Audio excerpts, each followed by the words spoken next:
দাদা কেমন আছেন? শরীর কেমন? এই চলছে, এমনিতে সব ঠিকই আছে। আজকে প্রিয় দর্শক, আজকে আবার আমি একটু মানে শখ করেই আসলাম দাদার কাছে যে দাদা কেমন আছে সেটা দেখার জন্য। আজকে দাদার মুখ থেকেই আমরা কিছু কথা শুনবো। দাদা কেমন আছেন বলেন, এবার আপনার অভিজ্ঞতা। আমি এমনিতে খুবই ভালো আছি। আপনি সেদিন মেসেজ করে দেওয়ার পরে আমি খুব চাঙা ফিল করছিলাম, নিজেকে খুব ভালো লাগছিল। তো তারপরের দিন আমি দেখি, পরের দিন ভালো ছিলাম, তার থার্ড ডে আমি দেখি আমি অনেকটা উইক হয়ে গেছি, পায়ে ফায়ে জোর নেই। তখন আমার ডাক্তারকে কনসাল্ট করা উচিত, তো আমার ঘি মাখাটা ঠিক কিনা। তো আমি নিউরোলজিস্টের কাছে গেলাম, তিনি বললেন যে না, ঘি এখন মাখা যাবে না, মিনিমাম 3 মাস পরে, কারণ এখন আপনার নার্ভগুলো খুব উইক আছে, ওটা ঘি নিতে পারবে না, ও আরও ড্যামেজ করে দেবে। তাই জন্য আমি মোটামুটি সিদ্ধান্ত নিয়েছি যে এখন আপাতত এটা বন্ধই থাকবে। তবে গতকাল আমি ঘি মাখা আপনি বন্ধ করতেই পারেন, তবে আমারও কিন্তু একটা জিনিস মনে হয়েছে, আমি যেটা করি গঙ্গায় গিয়ে ঘি মেখে আমি স্নান করি। ঘি মেখে আপনাকে স্নান করতে হবে, মানে ওটাকে তুলে ফেলতে হবে।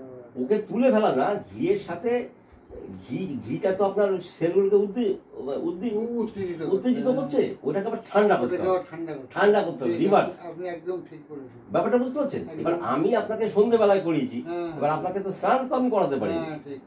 এবার আপনাকে আমি অনুরোধ করবো দাদা, আপনি ঘি মাখেন, মেখে দুপুর বেলায় মাখেন, মানে স্নানের আগে মাখেন, এটা হচ্ছে আমার অনুরোধ। কারণ আমার পক্ষে তো রোজ রোজ আসা সম্ভব না, আমি সকালবেলা আমার পক্ষে আসা সম্ভবই না, আর বিকেল বেলা আপনাকে শীতকালে স্নান করাতেও আমি বলতে পারবো না। হ্যাঁ, আপনি, আমার অনুরোধ হচ্ছে আপনি দুপুর বেলায় সকালের আগে ঘি মাখেন, ঘি মেখে স্নান করেন। আর দ্বিতীয় যেটা আমার মনে হয়েছে, আমি তো গঙ্গায় স্নান করি, আপনি কি গঙ্গায় স্নান করতে পারেন না? মানে যেতে পারেন না? আমি যেতে গেলে আমার গাড়ি নিয়ে যেতে হবে, আমি যেতে পারছি না এখন, নর্মাল না তো না, গাড়িতে করি, কোনো অটো যাবে না, ওই গাড়ি ভাড়া করে যেতে হবে। হ্যাঁ, যাওয়া যাবে, একটা গাড়ি রিজার্ভ করে যেতে হবে। হ্যাঁ, রিজার্ভ গাড়িতে গিয়ে চান করে চলে যাবে। হ্যাঁ, ওইভাবে আপনি, আমার মনে হয় আপনি গঙ্গা স্নান শুরু করেন। হ্যাঁ, এটা আমি গতকাল থেকেই আমার মাথার মধ্যে ঘুরছে যে গঙ্গা স্নান করাটা খুব দরকার মনে হচ্ছে, তার মানে চাইছে, আপনার মন চাইছে। এটা আমি করবো, আমি আশা করি আমি করতে পারবো। সেটা শুরু করতে পারবেন কবে থেকে? এই সপ্তাহেই করবো। এই সপ্তাহ থেকে? সপ্তাহে একদিন যান না? সপ্তাহে একদিনই, যে কোনো একদিন আপনি যান না। এবার গিয়ে আপনাকে কিচ্ছু করতে হবে না, আপনি শুধু দেখবেন সেই ঘাটে সিঁড়ি আছে কিনা। এবার সিঁড়িতে গিয়ে 2-3 সিঁড়ি নেমে গলা জলে চুপ করে বসে থাকে, চুপ করে বসে থাকে, আর এই হাতে এরকম করবে, মানে জলের এই হাতটা যেন জলের মধ্যে থাকে, বুঝতে পারছেন? এই শুধু যদি হাতটাকে এরকম পাঞ্চ করেন, তাহলে আপনার এই হাতে সেন্স চলে আসবে, মানে দেখবেন এই সব জায়গায় ব্যথা হচ্ছে। যখনই এই সব জায়গায় ব্যথা হবে তখনই বুঝবেন রক্ত সঞ্চালন হচ্ছে, এবং ওতেই আপনার হাতে সেন্স চলে আসবে। এবার হাতে যখনই ব্যথা হবে তখনই হাতে সেন্স আসবে। এবার পায়েও এই জলের মধ্যে বসে বসে এরকম পা দুটো দোলালেন, এবার এই হাত আর পা যখনই হয়ে গেল, এবার বাদ থাকলো কি কোমর। এবার কোমরে আপনি একবার এইভাবে, একবার এইভাবে, একবার এইভাবে, একবার এইভাবে, এবার এক্সারসাইজ করতে হবে, জলের মধ্যে এক্সারসাইজ, এবং সেটা গলা জলে বসে বসে। আমি আপনাকে বুঝিয়ে দিচ্ছি, আমি আপনাকে মানে মেসেজ করলে কিন্তু আপনার উপকার কম হবে, ব্যাপারটা বুঝতে পারছেন? এবার আপনি ওই এক্সারসাইজ যেটা জলে আপনি করতে পারবেন, যেভাবে বেন্ড করতে পারবেন, সেটা কিন্তু এই ঘরের মধ্যে বা এই মানে মাটিতে আপনি করতে পারবেন না, ওটা ভাসমান।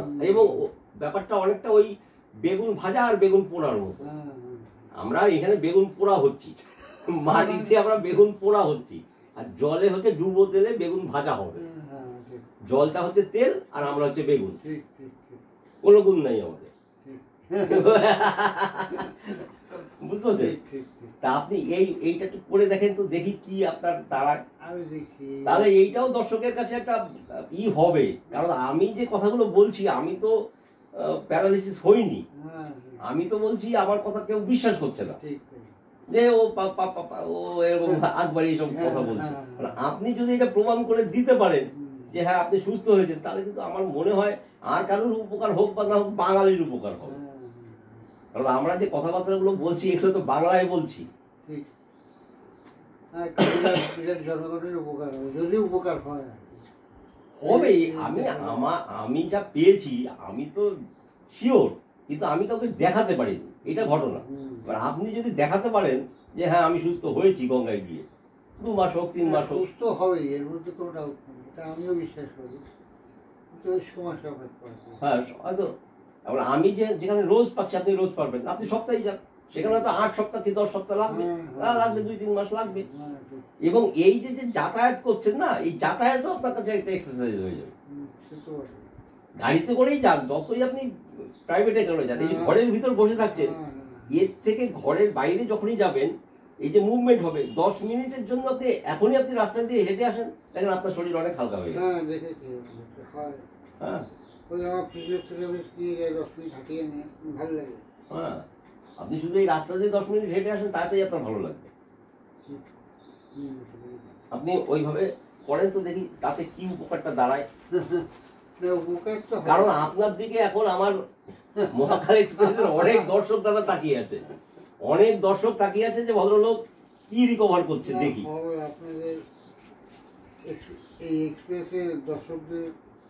কারণ 2 দিনের মধ্যে 100-র উপরে ইউটিউবে দেখেছে, ফেসবুকে তো আরো অনেক লোক দেখেছে, ফেসবুকে দেখেছে আরো অনেক বেশি লোক আপনাকে।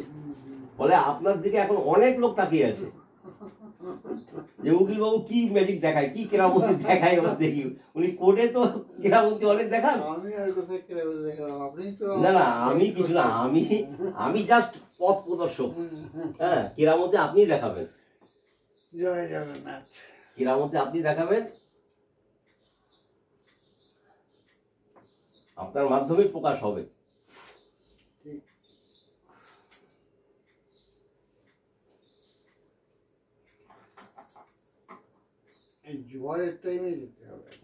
জোয়ার ভাটার কোনো ব্যাপার না, জোয়ারের টাইমে আপনি যদি যান তাহলে আপনার লাভটা হবে কি, আপনাকে বেশি নিচে নামতে হবে না। এখন জোয়ার তো আপনি রোজ সকালে পাবেন না, না, জোয়ার প্রতিদিন 8 ঘন্টা পর পর করে পিছিয়ে যায়, চেঞ্জ হয়। এবার আজকে যদি জোয়ার 7টায় পান, কালকে হবে 7:30টায়, তারপরের দিন হবে 8টায়, তারপরের দিন হবে 9টায়। এইটাই নিয়ম, এইভাবে জোয়ার চেঞ্জ হয়। জোয়ার আপনি পাবেন এটা কোনো গ্যারান্টি নেই, জোয়ার চেঞ্জ হবে। তাহলে আপনি এটা করেন, এবং আমি দরকার হলে 15 দিন পর আসবো, 15 দিন পর এসে আপনাকে আমি ইন্টারভিউ নেবো যে দাদা রিকভারি কত দূর হচ্ছে। এইভাবে অন্তত মানুষকে কিছু খবর তো আমরা পাঠাই। হ্যাঁ, কারণ আমারও মনে হয়েছে যে ঘি মাখানোর পরে দাদাকে একটু স্নান করানোর দরকার ছিল, কিন্তু স্নান তো আমি করাতে পারছি না। আর আপনারা যখন মনে হচ্ছে গঙ্গা স্নান প্রয়োজন বা ইচ্ছে করছে, চালু হচ্ছে, ঠান্ডাও করতে হবে। হ্যাঁ,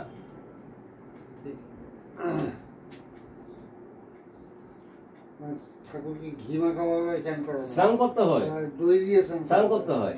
সেটাই আমি চিন্তা করছি যে আমি তো দাদাকে ঘি মাখিয়ে গরম সেক দিয়ে চলে আসছি, স্নান তো করাচ্ছি না।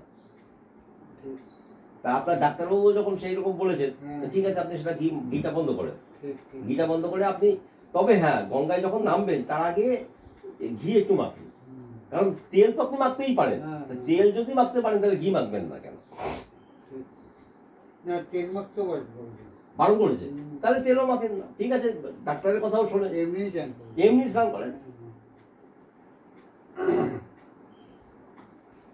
উনি বলছেন এখন নাকগুলো অনেক উইক আছে, ওই উইক জিনিসটা ঘি দিতে পারবে না, জিনিসটা খারাপ করে দেবে, মানে এক্সেস প্রেশার হয়ে যাবে। আর বলেছে ল্যাভেন্ডার তেল আপনি ইউজ করতে পারেন একমাত্র, কিন্তু ল্যাভেন্ডার তেল তো অ্যাভেলেবেল না, আজেবাজে কি দিয়ে দেবো, দরকার নাই, কিছুর দরকার নাই, আপনি ডাইরেক্ট গঙ্গাতে গিয়ে আত্মসমর্পণ করেন যে বাবু আমাকে যত তাড়াতাড়ি পারো ফিট করো। এটা তো হবেই, মা গঙ্গা তো, হ্যাঁ, আমাকে ফিটনেস সার্টিফিকেট তুমি দাও।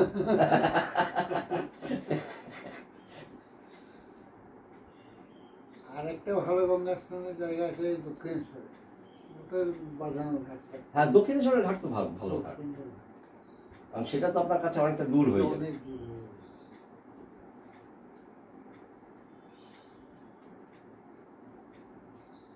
আর এই কলকাতায় কি একটা ঘাটের ছবি দেয় মাঝে মাঝে পেপারে, কি ঘাটের একটা বেশ পেপারে মাঝে মাঝে ছবি দেয়,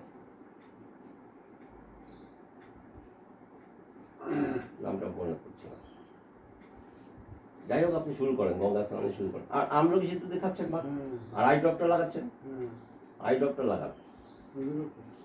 আমলকি সেতু দিয়ে ভাত অবশ্যই খান, আর আই ড্রপটা লাগান, আর সপ্তাহে একদিন করে গঙ্গায় যান। না, গঙ্গা স্নানটাই ঠিক করবে একদম। এটাই আপনার মনে হচ্ছে? এটা আমি শিওর, আমি শিওর আর কি, মানে ভেতর থেকে আমি শিওর। মানে আপনাকে সেরকমই অন্তরাত্মা তাই বলছে। ঠিক আছে, তাই করেন, তাই করেন। তারপরে আমি আবার 15 দিন পরে আসবো।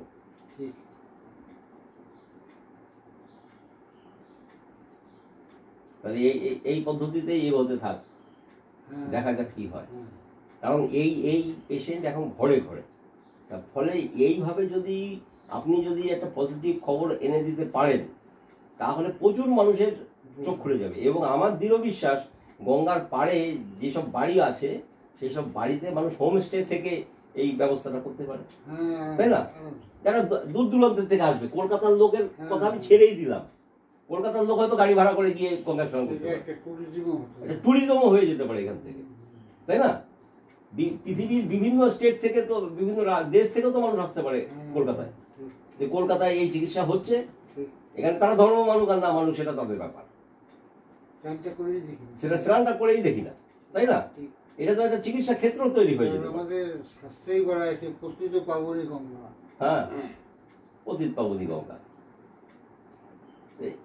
এটাই দেখা যাক, দেখি আপনাকে দিয়ে মা কি ইচ্ছা, কি লীলা। ঠিক আছে, আপনি শুরু করেন। তাহলে আজকের ভিডিও এখানে শেষ করি। নমস্কার দর্শক, আপনারা দেখলেন, দাদাকে সরাসরি দেখলেন, এবং ওনার গঙ্গা স্নান উনি আমার রাস্তাতেই চলে আসলেন। হ্যাঁ, ওনারও মনের কথা তাই। তা উনি শুরু করুক, আমি ওয়েট করি, আমরা ওয়েট করতে থাকি। ওনার উন্নতি আমরা আশা করি, কামনা করি। উনি যত তাড়াতাড়ি সুস্থ হবে, তত তাড়াতাড়ি ওনারও কর্মজীবন শুরু হবে। আর আমরাও আনন্দিত হব যে উনি ঘরে বসে থাকার লোক নন, উনি তাড়াতাড়ি সুস্থ হোক, এই আশা রাখি। সকলের মঙ্গল কামনা করি, দাদার মানে সুস্থতা কামনা করে আজকের ভিডিও এখানে শেষ করছি। নমস্কার, ভালো থাকেন।